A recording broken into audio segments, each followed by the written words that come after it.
They sold my 40-acre ranch while I was burying my father. $1. That's what the HOA president's daughter paid for 3 generations of my family's blood, sweat, and legacy. $1 goddamn dollar. I'm standing there watching her bulldozers tear into land my grandfather cleared with his bare hands. The diesel smoke burns my throat, and the grinding of machinery drowns out every Meadowlark song I grew up hearing. But here's the thing they didn't count on. I'm a welder, and the fence I built didn't just mar property lines. It exposed every lie, bankrupted every conspirator, and sent her straight to federal prison. What would you do if someone stole your inheritance while you grieved? My name is Garrett Murdoch, 52 years old, third-generation cattle rancher. Up until 6 weeks ago, I thought I knew exactly how my life would end. Right here on Broken Antler Ranch, the same 40 acres my grandfather staked in 1961. My father, EMTT, had just lost an 18-month war with pancreatic cancer, the kind where you watch a man who could wrestle a steer to the ground waste away to nothing. Those last weeks, I lived at hospice in Colorado Springs, holding his hand while he told the same stories about building this place with a pickup truck and pure stubbornness. I split my time, weekends and summers on the ranch, weekdays welding industrial steel in the city. Never married, no kids. This ranch was my retirement plan, my father's legacy, my whole damn identity. Walk into Dad's study and the smell of old leather hits you like a memory. The porch boards creak in the exact same spots they did when I was 10. You can hear the afternoon wind whistle through the barn gaps, a sound that used to put me to sleep as a kid. But 5 years ago, the world around us changed. Some developer bought former BLM land bordering Broken Antler and vomited up Sage Valley Estates, 142 identical beige boxes with mandatory HOA membership. Monthly dues, $340 for the privilege of someone else telling you what color you can paint your mailbox. The beautiful part, my ranch predates their little suburban kingdom by 60 years. I'm not a member. Their rules mean nothing to me. Picture it. My weathered ranch house and sun-bleached outbuildings sitting there like a middle finger surrounded by a sea of McMansions. To me, it was home. To them, an eyesore. To her, an opportunity. Delphine Arquette, 58, HOA president for 3 years and counting. Former real estate agent from Fort Collins who landed in our town of Silver Pine Junction after a divorce messy enough to be a Dateline episode. The kind of woman who smiles while calculating exactly how much your suffering is worth in commission points. She drives a white Lexus SUV, vanity plate GVL1, because subtlety died with her marriage. Always dripping in turquoise jewelry like some discount spiritual guru, but her eyes cold as a January creek. Every email she sends has a typo. Every smile manufactured. Her favorite phrase, "I'm just following the rules." The rules she wrote, naturally. Her obsession, curb appeal, property values, maintaining community standards. She'd calculated, with absolutely zero evidence, that my ranch was somehow dropping neighboring home values by $40,000 each, based on her gut feeling and a Zillow addiction. While Dad was dying, literally in his final weeks, Delphine launched her move. She started a petition claiming Broken Antler was abandoned, that my buildings violated community standards, that my cattle were a health hazard. Pure fiction, every word. She collected 89 signatures from Sage Valley residents who thought they were signing up for better snow removal. I'm not even kidding. One guy told me later he thought it was about fixing potholes. She filed the whole package with county commissioners demanding I remediate or sell immediately. I found out the day after I buried my father. Came home from a funeral, dirt still under my fingernails from tossing soil on his coffin, and there's a code enforcement notice stapled to my gate. Stapled like a damn pizza coupon. Then I check my phone. Her voicemail, voice thick as honey. "Garrett, hun, I'm so sorry for your loss. When you get a moment, we really need to discuss your property situation. It's becoming a community concern. Call me." The metallic taste of rage flooded my mouth. That night, I stood in Dad's empty bedroom. On the nightstand, a faded photo of us mending fence when I was maybe 12, both sunburned and grinning like we just won the lottery. I made a promise right there. Dad built this with his hands. I'll be damned if some HOA parasite picks the bones. I had no idea how deep her con ran, but I was about to learn. 2 weeks after burying Dad, a certified letter arrives claiming a 1987 county easement give the HOA shared access to the creek running through my north pasture. They demand I allow landscaping crews on my land to maintain the riparian zone. Fancy words for planting decorative rocks and Instagram-worthy flowers along my creek. 14 days to comply or face enforcement action.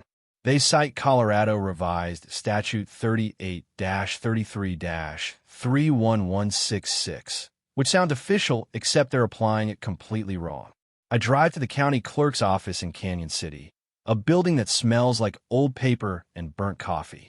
Ruth, the tired clerk who's processed a million requests without asking questions, prints what I need, $12 per document. 3 hours squinting at microfiche that probably hasn't been updated since Carter was president. Here's what I find. There was a 1987 easement, but it was for a utility company to access a natural gas line. It expired in 2002, never renewed. Delphine's claim is complete fiction, manufactured from nothing. My dad used to say, never trust what they tell you. Go see for yourself. Those $12 documents just saved me thousands in legal fees and prove she was lying through her perfectly whitened teeth. Anytime someone throws legal citations at you, verify them yourself. County records are public, cheap, and they don't lie. People do, but I keep digging.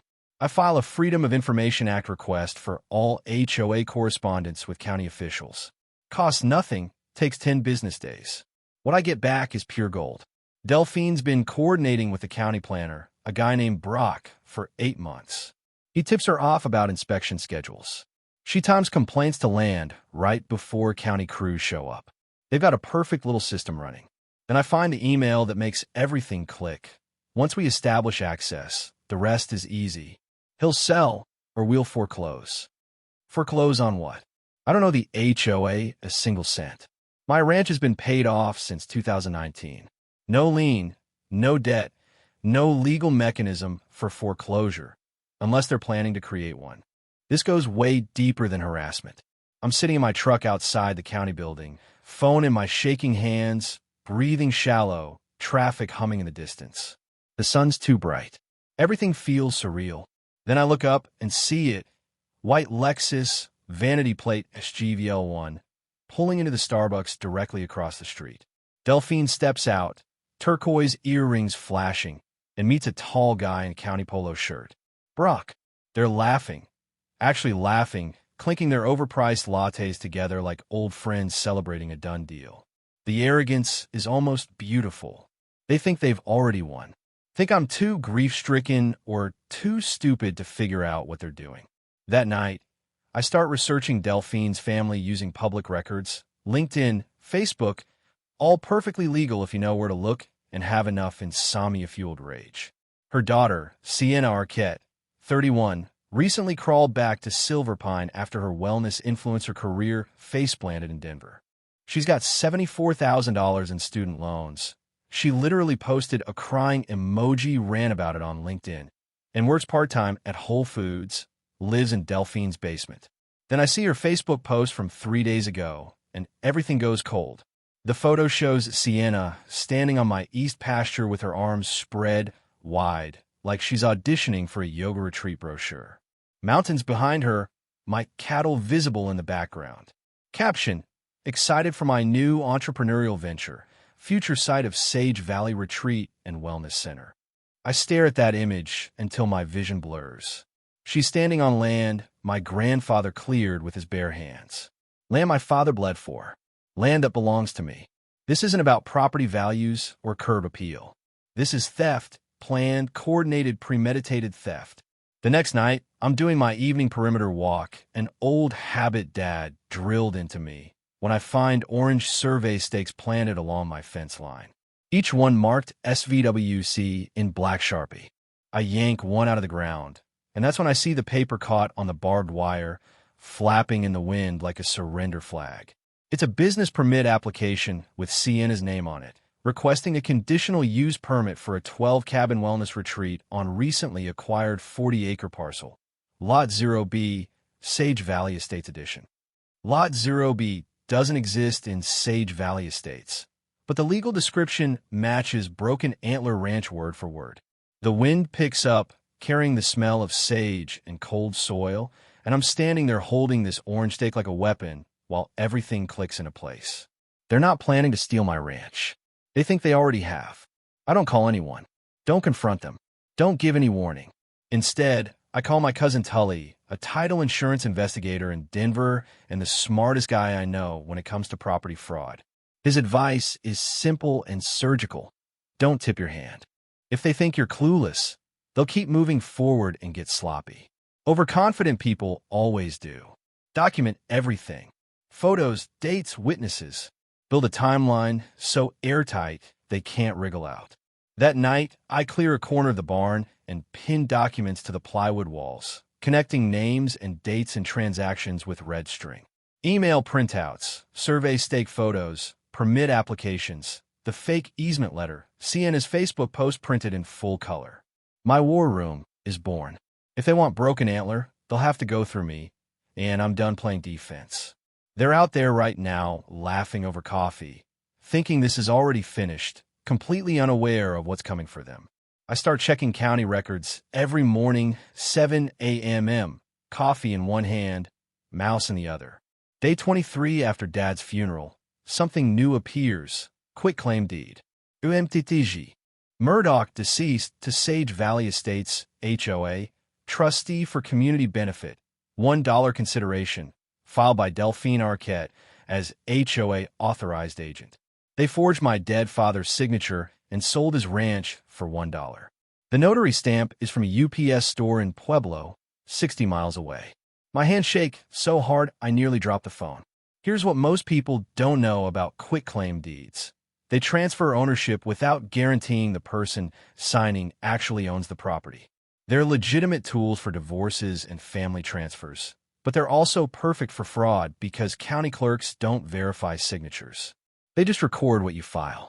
It's a filing system, not fraud detection.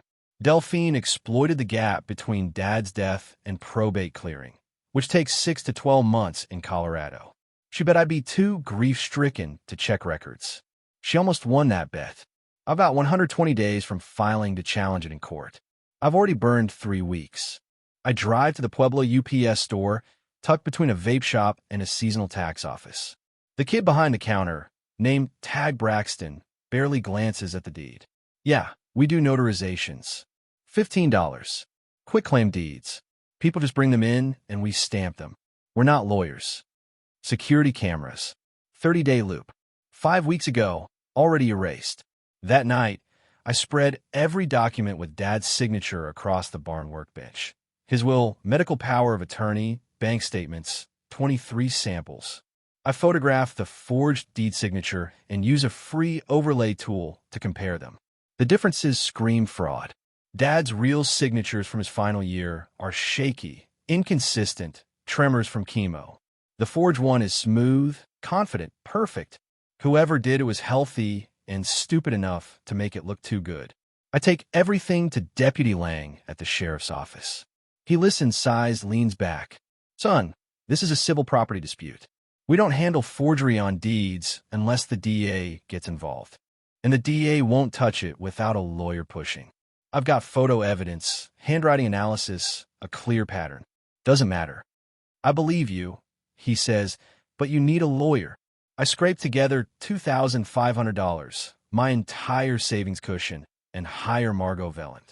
She works out of a small Colorado Springs office that smells like old books and quiet determination. Sharp, late 40s, no nonsense. She reviews everything in 30 minutes. Good news, this deed is legally worthless. Any competent judge will void it. Bad news, unwinding it takes time and money. Court filings, depositions, expert witnesses, $40,000 in legal fees, 18 months minimum. I don't have $40,000. She sees it on my face. There's another way. We let them think they've won, let them keep digging their hole deeper, then document their fraud in real time and hit them all at once. Riskier, but cheaper and more effective. She pulls up databases I didn't know existed. Look at this. Delphine's HOA paid your property taxes for first quarter, January through March. Why? She thinks paying someone's taxes strengthens ownership claims. In some states, if you follow specific procedures and wait 3 to 5 years, it can lead to ownership through tax lien foreclosure. But she skipped every required step, just paid directly to the county. Basically donated $1,500 for no legal benefit. 2 days later, an eviction notice is taped to my door. Notice to vacate. As of deed transfer dated X. You are residing on HOA property without authorization. Vacate within 72 hours or face removal. Signed by Delphine. Handwritten postscript in blue pen. P.S. We're happy to discuss purchase of your equipment and livestock at fair market value. Let's end this amicably. The audacity is almost beautiful. I don't respond. Don't call. Don't give her the satisfaction. Instead, I call Rafe, a welder buddy I've known 15 years. A guy who can make steel do impossible things. I need a fence, I tell him. Raw iron, 12 foot tall, with a message she'll never forget. Long pause. Then Rafe laughs. What kind of message? I'm already sketching on a napkin. Decorative metal work, legal citations worked into the design.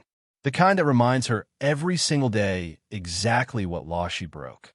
The kind she'll see from her kitchen window for the rest of her miserable life. When do we start? This weekend. If Delphine wants a war, I'll give her one she can see from space. Rafe shows up at dawn Saturday with his truck loaded with steel and a grin that says he knows exactly what beautiful chaos we're about to create. 2 full days, 1,200 linear feet of fence along the property line, raw iron, powder-coated matte black posts sunk 4 feet deep, every measurement code compliant, every permit filed and approved. But every 50 feet, the decorative metal work spells out CRS 18-5-102, Colorado's forgery statute. The top rail has twisted steel with subtle barb points. Purely decorative, completely legal. Cost, $18,000. Every penny of my remaining savings. Worth it. The post driver's rhythmic clang echoes across the valley. Hot metal and welding flux mix with crushed prairie grass. Rafe's torch throws blue-white sparks like fireflies. By Sunday evening, Sage Valley residents gather across the street, phones out, filming.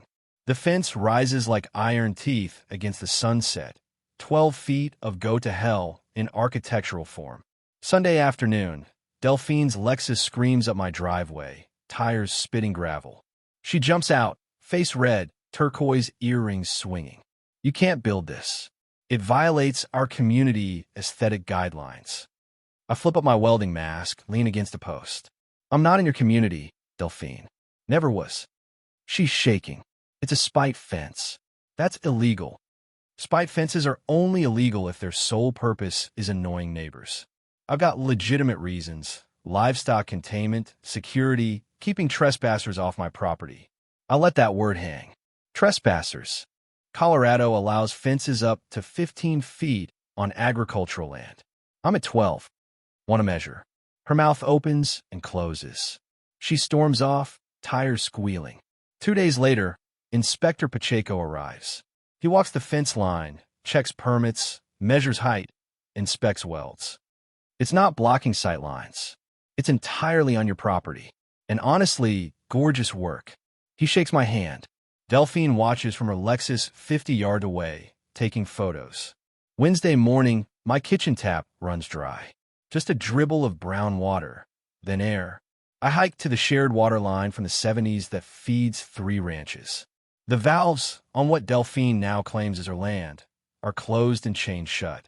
New padlock, shiny. I photograph everything. GPS coordinates, serial number, timestamps. But I don't cut it. That's what she wants. Evidence of me vandalizing HOA property.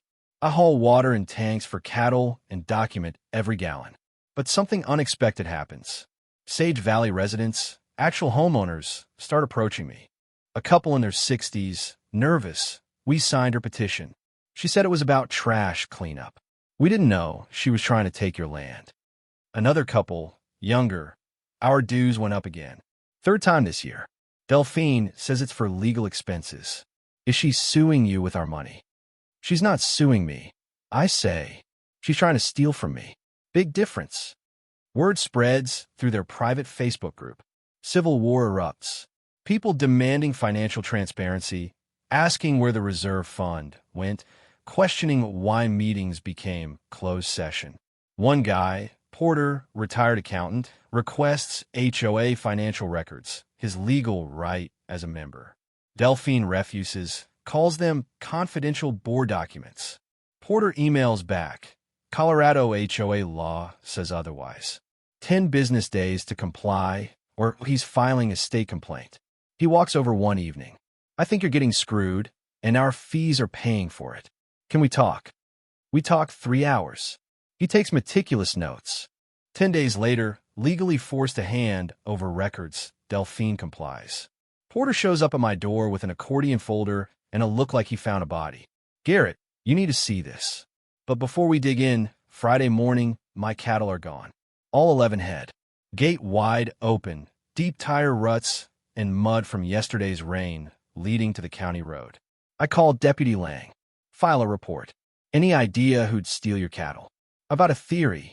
My fence cameras, motion-activated, night vision, show 2:47 a.m. footage. 3 people herding cattle into a trailer. One is clearly Sienna. Teal Tacoma, Namaste bumper sticker visible under floodlight. Lang nods grimly. Grand theft livestock felony. But we need to build a case. Interview witnesses. Process evidence. Translation, a week or 2 minimum. That night, I execute 3 moves. First, file formal probate challenge on the fraudulent deed. Copies to district court, county attorney, state attorney general. Second, compile every piece of evidence into one devastating PDF. Emails, photos, Porter's records, camera footage, signature analysis. Third, send it to Kenna Briggs, investigative reporter at the Colorado Springs Gazette. Subject line, HOA president committed forgery to steal ranch. I have proof. If Delphine wants dirty, I'm bringing the cavalry. Porter shows up at my kitchen table 3 days later with a banker's box full of documents and the expression of a man who just discovered his entire neighborhood has been living a lie. You need to see this, he says, dumping financial statements across the scarwood. The HOA financials tell a story so corrupt, it's almost impressive. $127,000 missing from the reserve fund over 18 months. Porter traces payments to SVWC Consulting LLC, $4, $500 monthly for 18 months, $81,000 total. The invoices claim community planning services, but the phone number is disconnected. The address is a UPS mailbox in Denver. SVWC is Sienna's shell company. Not a single service was rendered, just embezzlement with a business card. Then there are payments directly to Delphine, $2, $800 monthly for administrative fees. When bylaws cap it at $500, she's been paying herself 5 times the legal limit for 3 years. Nearly $60,000 in excess payments to herself alone. Porter spreads more documents, property records, business filings, loan applications, all cross-referenced with accountant precision. 18 months ago, Delphine formed SVWC LLC with Sienna as owner. 14 months ago, they started pre-selling wellness retreat memberships to wealthy Denver and Boulder clients. $15,000 each, 30 memberships sold. $450,000 in deposits for a retreat that doesn't exist on land they don't own. Porter slides one document toward me. Profit-sharing agreement between Delphine and Sienna. Upon successful acquisition of Parcel 0B, Broken Antler Ranch, net profits from SVWC shall be distributed 60% S. Arquette, 40% D. Arquette. The signature date makes my stomach drop. 3 weeks before my father died. While I sat in hospice holding his hand, they were dividing up profits from his land. There's more. Sienna took out a $340,000 construction loan from Silver Pine Community Bank. Collateral, Broken Antler Ranch deed transfer pending. The loan officer who approved it, Vaughn Gaskell, Delphine's ex-boyfriend from Fort Collins. They've been having coffee twice monthly for a year. Loan approved 2 days after the fraudulent deed was filed. Porter shows me one final email, Vaughn to Delphine last week. Loan committee approved SVWC disbursement. First draw of $85,000 hits Friday. Drinks to celebrate. They're not planning anymore. They're actively spending money, preparing to break ground on my father's land. My dad used to say, fraud always leaves a paper trail because criminals can't help but document their greed. They want proof of who gets what.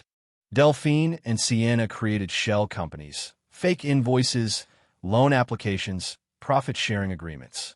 They built their own prison out of paperwork. And I'm holding the keys. That evening, Margot reviews everything. This isn't just deed fraud. It's wire fraud, embezzlement, conspiracy, possibly RICO. Federal charges are on the table because they used interstate banking. She looks up. We could go to the FBI, but that takes years. Or we let them self-destruct publicly. The town council meeting, I say. 2 weeks. Give her a stage. Let her think she's won. Then pull back the curtain. Porter finds one more email. Brock to Delphine. Conditional use permit approved. Pending title verification. Confirmed deed recorded. And we break ground. Drinks Friday. Date stamp. Yesterday. They're moving forward right now. Bulldozers probably already scheduled. I look at both of them across my kitchen table, surrounded by evidence of conspiracy that started while my father was dying.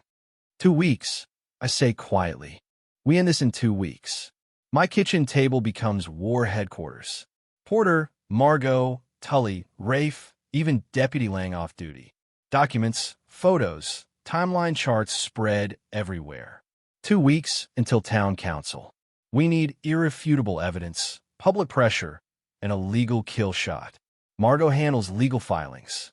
She files emergency motion to void fraudulent deed in district court, ethics complaint against Brock with the state regulatory board, and criminal referral to the DA for forgery, theft, conspiracy. We're building a legal avalanche, she explains.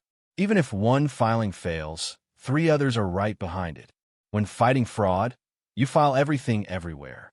State court, federal agencies, professional licensing boards. Cast a wide net, and something will stick. Porter dives into financial forensics. He subpoenas bank records through Margot's court filings and discovers Delphine moved $89,000 from HOA reserves into her personal account. Then to Sienna. Transaction memo, loan repayment, but no loan agreement exists. He also finds Vaughn received a $12,000 consulting fee from SVWC LLC the same week he approved Sienna's loan. Porter compiles a 47-page financial report with color charts, simple enough for anyone to understand. Following the money becomes crystal clear when you see it mapped out visually. I contact Kenna Briggs again. She's skeptical at first. HOA disputes are usually petty nonsense. I hand her Porter's report, deed documents, the email trail. Her eyes widen as she flips through pages. This is organized crime dressed as suburban governance. She agrees to investigate, with one condition, exclusive story rights. Fine, but we break it at town council. Live. She grins. Even better. Public implosion makes better copy than courtroom drama. Porter and I host a concerned residents meeting at the local diner. 34 Sage Valley homeowners attend out of 142 total. Porter presents the financials.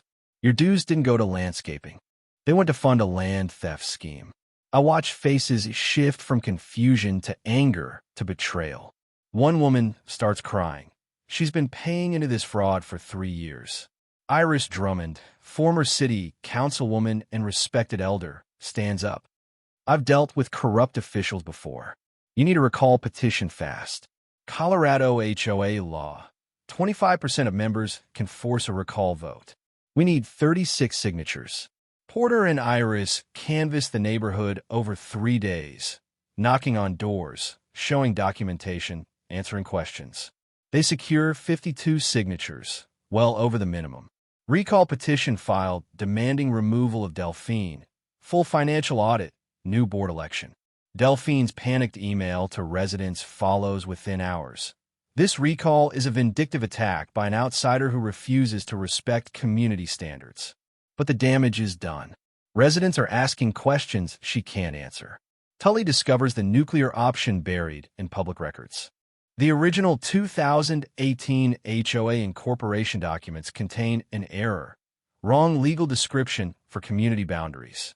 Result: 16 homes, including Delphine's, are technically outside HOA jurisdiction, meaning she's been collecting dues from people who legally aren't members, meaning she has no authority to act as HOA president. HOA incorporation documents are public record, and errors in legal descriptions can void entire governance structures. Always verify your HOA's foundational documents. Most people never do, and that's where these scams hide. Rafe returns to the ranch with a metal detector, sweeping the area where survey stakes were planted. He finds buried markers labeled SVWC, dated before the fraudulent deed was filed. They were planning construction before they legally owned the land. I photograph everything, log, GPS coordinates, add it to the evidence pile that's growing taller each day. Margot prepares the backup plan, our insurance policy if everything falls apart. If town council goes sideways, we have this. She shows me a federal civil RICO lawsuit, Racketeer Influenced and Corrupt Organizations Act. Defendants: Delphine, Sienna, Vaughn, Brock. Damages: $1. $2 million, tripled under RICO to $3. $6 million. The document is complete, legally airtight, ready to file with just my signature. Let's hope it doesn't come to that, I say. But we both know hope isn't a strategy. Late night alone, I walk to Dad's grave on the north pasture. Cold wind cuts through my jacket. Scent of sage heavy in the air. Stars infinite overhead. I whisper to the headstone, "Dad, I hope I'm doing this right. You always said, don't get mad. Get even." But I'm both. I touch the cold granite, feel the weight of 3 generations pressing down, then return to the house where lights burn in the kitchen, and the War Council is reconvening for final preparations. 2 weeks feels like both too much time and not enough. With the recall petition filed, Delphine launches full offensive. She hires a crisis PR firm from Denver, $8,000 paid from HOA reserves. Strategy: destroy my credibility before town council. Email blast to all Sage Valley residents plus town officials. Garrett Murdoch is mentally unstable, dangerous, potentially violent. His spike fence is a safety hazard. He's been harassing female HOA board members. His livestock created E. coli contamination in community water supply. Every word fiction. Attached are grainy photos of me yelling at the fence line. Context removed. I was actually yelling at coyotes near my cattle, but context doesn't matter in a smear campaign. Delphine approaches Porter privately at a coffee shop. I only know because Porter records everything on his phone now. She slides an envelope across the table. $15,000 in cash. Handwritten note: drop the recall. Forget what you saw. Everyone wins. Porter, still recording: you're trying to bribe me. Delphine: I'm offering compensation for your time. You've been misled by Garrett's vendetta. Porter pretends to consider it, then gives the recording to Margot within the hour. The county sends a different inspector to my ranch. Guy named Howell, who seems nervous, won't make eye contact. He finds violations. Barn lacks proper egress lighting. Workshop missing GFCI outlets. House has unpermitted room addition for 1994 that's been grandfathered for decades. Everything technical, nitpicky, selectively enforced. 15 days to remedy, or we red tag the property. Cost to fix his made-up problems, $22,000. Tully runs background on Howell, discovers he recently transferred from a different county, and his social media shows a phishing photo with Vaughn, the bank officer, from 3 weeks ago. Caption: great catching up with my cousin Vaughn. They're related. Conflict of interest. Howell shouldn't be inspecting property connected to Vaughn's loan. Margot files an ethics complaint immediately. Delphine contacts local TV, offers exclusive interview about dangerous rancher terrorizing peaceful suburban community. The station sends a producer who does basic fact-checking, discovers I have 0 criminal record while Delphine's financial irregularities are public record. He calls her back. We're not running this, but we are investigating the HOA embezzlement angle. She hangs up. Sienna files a police report claiming my fence gave her severe lacerations while she was jogging nearby. Photos submitted. Bandaged arm, blood on clothing. Problem: the fence has no sharp edges and it's 12 foot tall. No one touches it while jogging. Deputy Lang interviews her. How exactly did you cut yourself? Sienna flustered. I climbed over to retrieve my dog's ball. Lang: so you trespassed on a posted private property and injured yourself. Case closed. No charges against me. Anonymous letters start arriving at my ranch. No return address. Drop the lawsuit or your ranch burns. Accidents happen to cattle all the time. You're in over your head, old man. I give them to Lang, who sends them to the FBI. Threatening interstate commerce is federal. Handwriting analysis matches samples from Delphine's HOA correspondence. The Sage Valley Facebook group completely implodes. Residents split into camps. Team Delphine shrinking daily. Team Garrett growing. And a middle group of terrified people who just want it to end. Arguments get so heated, the admin shuts down the entire group. Delphine schedules emergency HOA board meeting 3 days before town council. Agenda: authorize $75,000 legal fund to defend HOA against Garrett's frivolous lawsuits. Her puppet board members vote 4-1 to approve. The dissenting vote comes from Cleo, a newer member who's been reading Porter's reports. She stands, voice shaking. This is insane. We're funding a crime with our own money. Delphine, you're out of order. Sit down or you're removed from the board. Throughout all this, the smears, the bribes, the threats, the fraudulent inspections, I don't retaliate. No angry posts, no confrontações, no vandalismo. I document everything. Stay quiet. Let her dig deeper.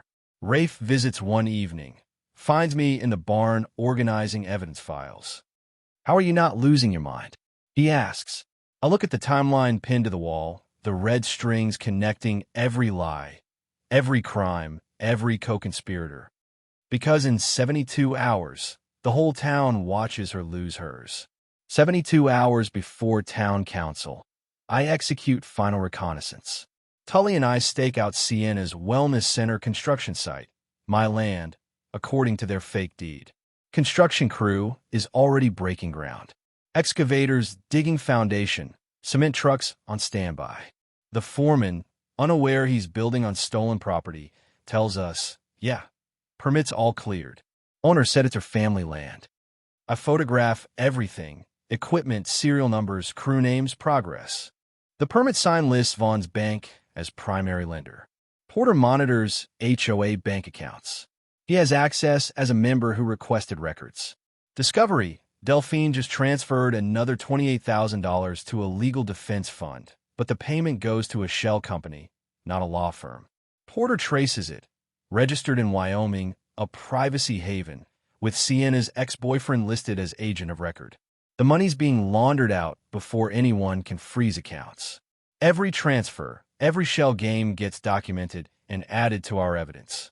Kenna Briggs publishes her preview article in the Gazette. HOA president faces fraud allegations, carefully worded, legally vetted, focused on public records, missing funds, questionable deed, recall petition. She's burying the real bombshell for town council. The article goes regional within hours. Denver stations pick it up. Delphine's Facebook response: fake news. Desperate attacks from desperate people. Truth will emerge at town council. She's walking right into it. Then something unexpected happens. Brock, the county planner, contacts me through an intermediary. Wants to meet alone. Neutral location. We meet at a rest stop outside town. He's sweating, nervous, can't maintain eye contact. I need immunity. I'll tell you everything. I'm not a prosecutor, but Margot can make calls. Brock's confession spills out. Delphine promised him $50,000 in partnership in the wellness center if he fast-tracked permits. He approved permits, knowing the deed was questionable. Kept copies of everything: texts, emails, payment receipts. She said it was just a civil matter, neighbors fighting. I didn't know about the forgery until I saw the news. Margot files an amended court motion with Brock's cooperation. Adds conspiracy to commit fraud, bribery of a public official. Includes his evidence dump. 90-plus pages of texts and emails. She times the filing for 5 p.m., the day before town council. Too late for Delphine to respond. Early enough for media to report it. Perfect timing. I confirm with the town clerk. I'm on the agenda. 15-minute public comment slot. I request a projector, screen, audio system. The clerk suspicious. What are you presenting? I keep it simple.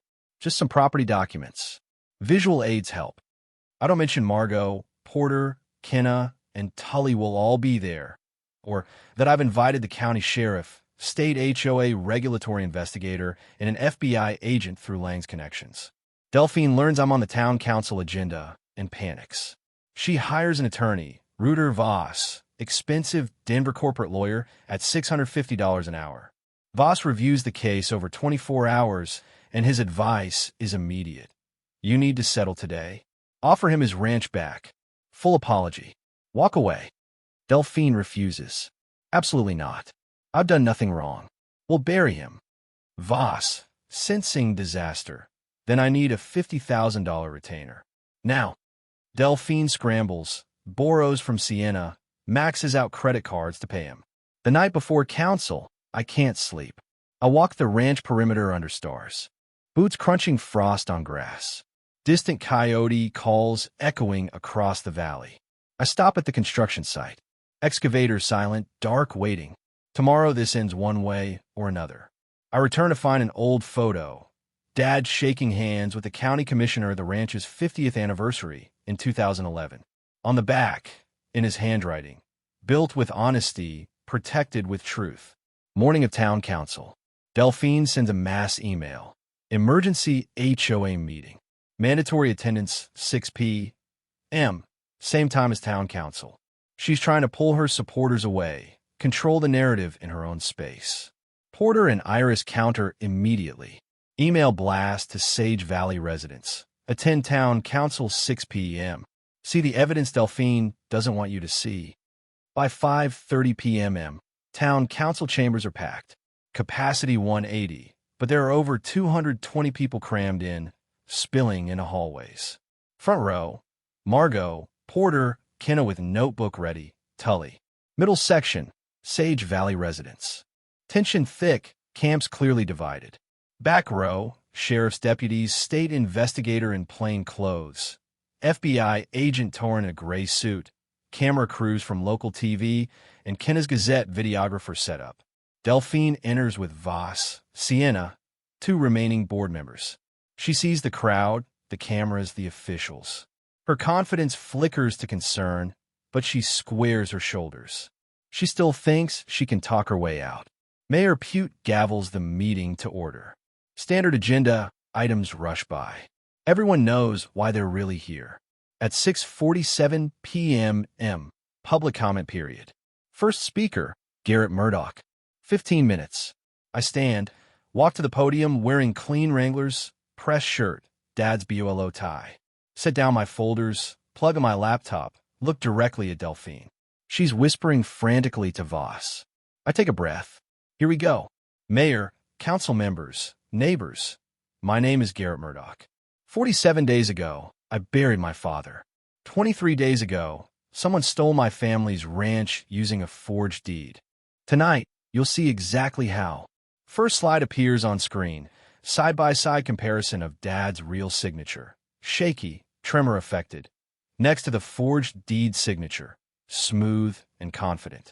Audible gasps ripple through the chamber. Slide 2. The fraudulent quitclaim deed. Highlighted sections glowing. Filed by Delphine Arquette as HOA authorized agent.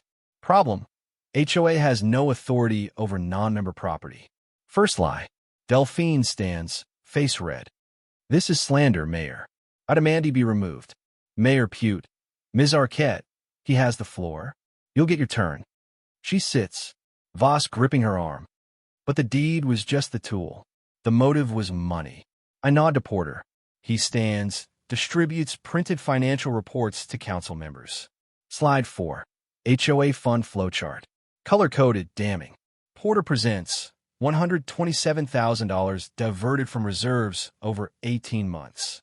Destinations: Sienna Arquette's shell company, Delphine's personal account, payments to co-conspirators. Slide 5. Bank statements, highlighted transactions. Slide 6. Email thread between Delphine and Brock. I read aloud. Once we establish access, the rest is easy. He'll sell, or we'll foreclose. Sent 3 weeks before my father died. Angry murmurs erupt. Several Sage Valley residents stand, shouting at Delphine. Mayor Pute gavels for order. You don't have to take my word. Brock stands from the back, walks forward, visibly shaking. I accepted bribes. I falsified permit approvals. Delphine Arquette paid me $12,000 and promised partnership in a wellness center. I have every text, every payment, every lie. He places a USB drive on the council desk. It's all here. Voss whispers urgently to Delphine. Don't say anything. Not a word. But she can't help herself. She stands, voice shrill. He's lying. Brock is lying to save himself. This is a conspiracy against me. I stay calm. Then explain this. Slide 7. Construction site photos. Excavators on my land. Slide 8. Sienna social media. Future home of Sage Valley Wellness Center. Geotagged on my property. Slide 9. Bank loan documents. $340,000 using Broken Antler Ranch as collateral, approved by Von Gaskell. Your daughter took a loan against property you didn't own, approved by your ex-boyfriend, to build a business selling memberships worth $450,000. That's not an HOA dispute. That's organized fraud. Sheriff's deputy stands. Ms. Arquette, we need you to come with us. FBI agent Torn rises. Federal warrants have been issued for wire fraud, conspiracy to commit fraud, and interstate racketeering. You have the right to remain silent. Delphine screams. This is insane. You can't do this. I'm the victim here. Sienna bolts for the door, but deputies in the hallway tackle her, handcuffs clicking. The chamber erupts, phones filming, people shouting, complete chaos. I return to the podium as deputies lead Delphine out, still screaming. I hold up one final document. This is a RICO lawsuit filed 1 hour ago. Defendants: Delphine Arquette, Sienna Arquette, Von Gaskell, Brock Henley. Damages $1. $2 million, trebled under federal racketeering statute to $3. $6 million. I set it down. But here's what I really want. Slide 10. Photo of Broken Antler Ranch at sunset. Cattle grazing mountains beyond. I want my home back. I want every family here to know their HOA fees go to their community, not someone's greed. And I want to make sure no one's family legacy gets stolen while they're burying their father. Standing ovation. It starts with Porter, spreads through Sage Valley residents, then the entire chamber. Iris Drummond stands. Mayor, I move we formally recognize Mr. Murdoch's evidence and request full state investigation of Sage Valley Estates HOA. Mayor Pute, so moved. All in favor. Unanimous vote. Gavel down like thunder. Outside, Kenna corners Voss. Any comment on your client's arrest? Voss, briefcase in hand, walking fast. I've withdrawn from representation. No comment. TV crews swarm. The story goes statewide within 30 minutes. National by morning. Parking lot, 9 p.m. I'm leaning against my truck, exhausted. Tully, Margot, Porter, Rafe gather around. Rafe, you did it, man. You actually did it. I look toward the ranch, visible on the horizon, fence lights glowing. We did it. And I think, Dad, we protected it the way you taught me. Criminal proceedings move fast. Delphine and Sienna held without bail. Flight risk. Vaughn flips, agrees to testify in exchange for reduced charges. Brock enters plea deal. 18 months probation, $50,000 fine, permanent ban for public service. The fraudulent deed is voided by emergency court order. My ownership restored same day. Title insurance pays $127,000 to the HOA for stolen funds. Emergency board election follows within weeks. Porter elected president. Iris vice president. Clio Treasurer. New board implements immediate reforms. All financial transactions require dual approval. Monthly public reports posted online. Dues reduced from $340 to $185 monthly. Turns out half the expenses were fabricated. Community vote now required for any legal action over $5,000. Good HOA governance is simple. Transparency, checks and balances, member control. If your HOA resists these basics, that's a red flag. The Wellness Center scam unravels completely. Pre-sold memberships, $450,000 total. Trigger lawsuits from 30 Denver and Boulder clients. Court appoints receiver to liquidate SVWC assets. Empty LLC. 1 Teal Tacoma. Office furniture. Victims form class action. Settlement involves seizing Delphine and Sienna's personal assets. Delphine's Lexus, even Sienna's Instagram account with 47,000 followers gets monetization rights sold. I used the RICO settlement, $1. $8 million after legal fees to restore the ranch. New barn, modern and solar-powered. Upgraded fencing throughout the property, though I keep the spite fence as a monument.